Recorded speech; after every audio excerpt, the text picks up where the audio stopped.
Trying to incorporate UDL principles and practices has definitely made things different in the course.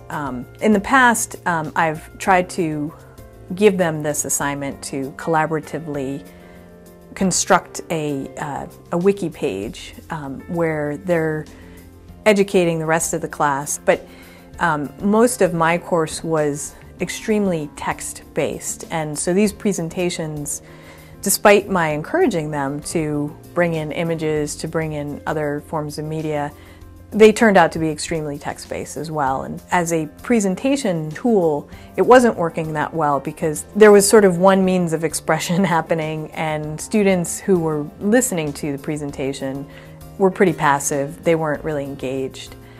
The results of working on this, we did some brainstorming about what the students would like to see in these presentations that would be engaging, and came up with sort of a list of criteria.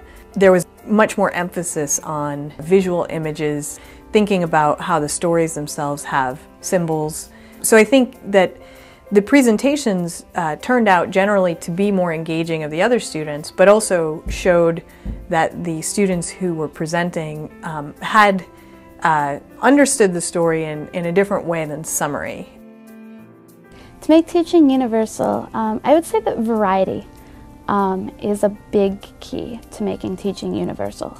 A variety of lecturing methods, a variety of presentation methods. You know, don't just go with, even one or two things. Go with really as many as you can to incorporate all the different styles of learning.